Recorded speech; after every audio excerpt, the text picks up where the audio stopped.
വയനാട് കല്ലൂർകുന്നിൽ കടുവയുടെ കാൽപ്പാടുകൾ കണ്ടെത്തിയിരിക്കുന്നു. കടുവ യുവാവിനെ കൊന്ന കൂടല്ലൂരിൽ നിന്ന് 5 കിലോമീറ്റർ അകലെയാണ് പ്രദേശമുള്ളത്. സമീപത്തെ വയലിലും കാൽപ്പാടുകളുണ്ട്. സുർജിത്ത് അയ്യപ്പത്ത് ചേരുന്നുണ്ട് വിവരങ്ങളുമായി. സുർജിത്ത്, വിവരങ്ങൾ എന്താണ് സുർജിത്ത്?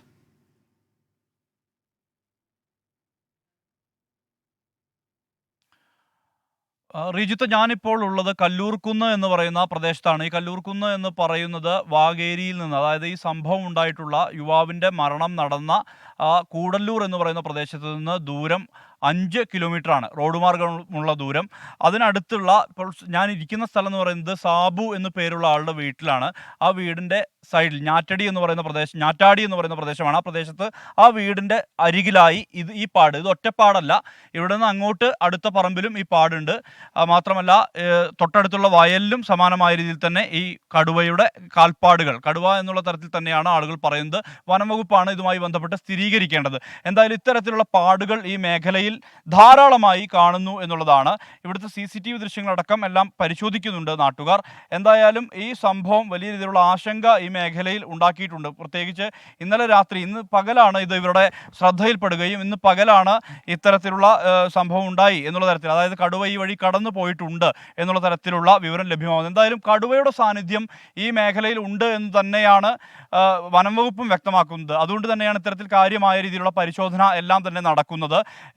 ഈ സംഭവവുമായി ബന്ധപ്പെട്ട് ഈ നാട്ടുകാരുടെ പ്രതികരണത്തിലേക്ക് പോവുകയാണ്. ഈ സാബു എന്ന് പറയുന്ന വീടിൻ്റെ ഗൃഹനാഥനായിട്ടുള്ള ആൾ തന്നെ നമ്മോടൊപ്പം ചേരുകയാണ്. എന്താണ് ശരിക്കും സംഭവിച്ചത്? എന്താണ് നിങ്ങൾക്ക് തോന്നുന്നത്? ഇത് രാവിലെ 10 മണിക്കാണ് അത് കാണുന്നത്. ഇത് രാത്രി ഏത് സമയത്താണ് വന്നു പോയെന്ന് നമുക്കറിയില്ല. രാവിലെ 10 മണിയായപ്പോഴാണ് ഇത് കാണുന്നത്. ഈ പ്രദേശത്ത് നിരന്തരമായി കടുവയുടെ ഒരു ശല്യമുണ്ട്. കഴിഞ്ഞ കുറച്ച് കാലം മുമ്പ് ഇവിടെ ഒരു 4-5 കടുവയോളം വന്ന് കുറച്ച് കാലം ഇവിടെ നിന്നായിരുന്നു. അതിനുശേഷം ഇവിടെ ഒരു കൂട് വെച്ചിട്ട് അതിനകത്ത് കടുവ കുഞ്ഞാണ് കൂട്ടിക്കയറിയ. അതിനെ വീണ്ടും ഇവിടെ കുങ്കിയാനേനെ കൊണ്ടുവന്ന് തുറന്നു വിട്ടൊരു സാഹചര്യം ഉണ്ടായിരുന്നു. ഇപ്പോൾ ജനങ്ങളാകെ ഭീതിയിലാണ്. ഈ ഭീതി അകത്താൻ വേണ്ടി എത്രയും വേഗം ഒരു നടപടി സ്വീകരിച്ചു തരണമെന്നാണ് നാട്ടുകാരനെന്ന രീതിയിൽ എനിക്ക് പറയാനുള്ളത്.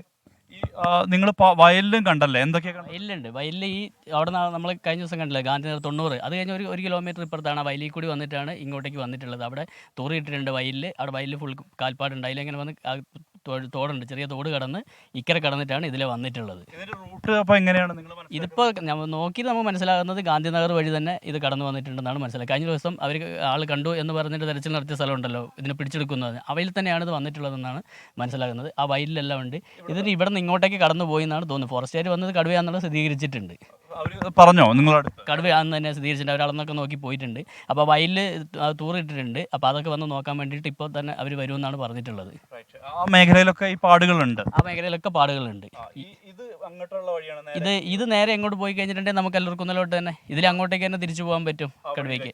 ഇതിൻ്റെ അക്കരയ്ക്ക് കയറി കഴിഞ്ഞിട്ടുണ്ടെങ്കിൽ എസ്റ്റേറ്റാണ്, വീരേന്ദ്രകുമാറിൻ്റെ എസ്റ്റേറ്റും അവിടെ അതിൻ്റെ അപ്പുറത്തല്ല ഈ പ്രദേശം ഫുൾ എസ്റ്റേറ്റാണ്. ഇവിടെ നിന്ന് അക്കരയ്ക്ക് കടവ് കടന്നിട്ടുണ്ടെങ്കിൽ എസ്റ്റേറ്റിലോട്ടായിരിക്കും. പിന്നെ ഇത് കണ്ടെത്താൻ ഭയങ്കര ബുദ്ധിമുട്ടാവുന്നതൊന്ന്. ഇവിടെ ഫുള്ള് ഈ പ്രദേശം അങ്ങോട്ട് കടന്നാൽ പിന്നെ ഫുൾ എസ്റ്റേറ്റുകളാണുള്ളത്. എന്തായാലും ഈ ആശങ്ക തന്നെയാണ് ഈ ആളുകൾ പങ്കുവെക്കുന്നത്. പ്രത്യേകിച്ച് ഈ നേരത്തെ 90 ഏക്കർ എന്ന് പറയുന്ന പ്രദേശത്ത് കടുവ എത്തി എന്നുള്ള അഭ്യൂഹത്തെ തുടർന്ന് കഴിഞ്ഞ ദിവസം വലിയ രീതിയിലുള്ള തിരച്ചിൽ വനംവകുപ്പ് നടത്തിയിരുന്നു. ഇന്ന് ഈ പരിസര പ്രദേശങ്ങളിൽ ഉൾപ്പെടെ തിരച്ചിൽ നടക്കുന്നുണ്ട്. പ്രത്യേകിച്ച് ഈ സംഭവം നടന്നിട്ടുള്ള, അതായത് യുവാവിൻ്റെ മരണം നടന്ന ആ പ്രദേശത്തിൻ്റെ തൊട്ടടുത്ത് എല്ലാം തന്നെ തെരച്ചിൽ നടത്തുന്നുണ്ട്. 3 സംഘങ്ങളായി തിരിഞ്ഞ് ഡോക്ടർ അരുൺ സക്കറിയയുടെ, അതോടൊപ്പം തന്നെ ഡോക്ടർ അജേഷ് മോഹൻ്റെ ഉൾപ്പെടെ നേതൃത്വത്തിൽ ഇവിടെ, അതോടൊപ്പം തന്നെ നോർത്തേൺ ACF ദീപ KS-ഉം DFO ഷജന കരീമും ഇവിടെയുണ്ട്. അവരുടെ എല്ലാം തന്നെ നേതൃത്വത്തിലാണ് തെരച്ചിൽ നടന്നുകൊണ്ടിരിക്കുന്നത്. എന്തായാലും ഇതിനിടയിലാണ് ഈ ഒരു സംഭവം കല്ലൂർകുന്ന് ഞാറ്റാടി എന്ന് പറയുന്ന പ്രദേശത്ത് നിന്ന് റിപ്പോർട്ട് ചെയ്യുന്നത്. എന്തായാലും കാൽപ്പാടുകളുണ്ട്, ഒരു കാൽപ്പാടല്ല. ഇത് കടന്നു പോയ വഴി കൃത്യമായി ഇവിടുന്ന് അങ്ങോട്ട് കൃത്യമായ രീതിയിൽ തന്നെ കാൽപ്പാടുകൾ നമുക്ക് കാണാൻ കഴിയുന്നുണ്ട് എന്നുള്ളതാണ് ഏറ്റവും പ്രധാനപ്പെട്ട കാര്യം. ആശങ്കയുണ്ട് ഇവിടുത്തെ ജനങ്ങളെ സംബന്ധിച്ച്. കടുവയുടെ വിവരങ്ങൾ നൽകുകയായിരുന്നു. വലിയ ആശങ്കയിലാണ് ആ പ്രദേശത്തുള്ളവർ കഴിയുന്നത്. എന്തായാലും വനംവകുപ്പിന്റെ ഭാഗത്ത് നിന്ന് 3 സംഘങ്ങളായി തിരിഞ്ഞുള്ള തെരച്ചിൽ ഇപ്പോൾ നടക്കുന്നുണ്ട്. അതിനിടയിലാണ് കല്ലൂർകുന്നിൽ കടുവയുടെ കാൽപ്പാടുകൾ കണ്ടെത്തിയിരിക്കുന്നത്. സുർജിത്ത് അയ്യപ്പത്ത് വിവരങ്ങൾ നൽകുകയായിരുന്നു.